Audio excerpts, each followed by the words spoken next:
ఇది మీరు అంటుంటారు కదా, అరటిపండు తొక్క అని. ఆ అరటిపండు తొక్క ప్రభుత్వాన్ని తీసి చెత్తబొట్టులో పడేయండి.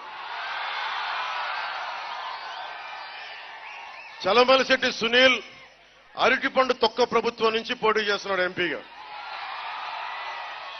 స్థానికంగా ఉండే వైసీపీ ఎమ్మెల్యే కూడా మీరనే అరటిపండు తొక్క ప్రభుత్వం, అరటిపండు తొక్క వాళ్ళు తినేసి, అరటిపండు వాళ్ళు తినేసే తొక్క మన మీద విసిరేశారు. అరటిపండు తొక్క ప్రభుత్వం దేనికి ఇస్సిరి అవతల చెత్తపొట్లో పడేద్దాం. మనం మొత్తం నిండుగా ఉండే ఒక అరటిపండు గెలన పెట్టుకుందాం ఒక్కొక్కరికి. వాళ్ళు అరటి పండే అది కూడా తినేసి మన తొక్క విసిరేశారు. మనకి అరటి వనం ఉండాలి, మన దగ్గర పచ్చటి వనం ఉండాలి, ఆకలికి ఉండకూడదు.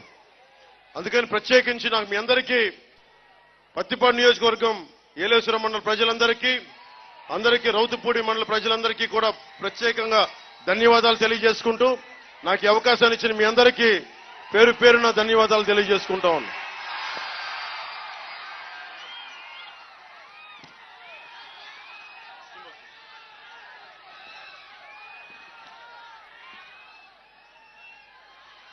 మీరు మార్పు కోరుకుంటున్నారు కదా,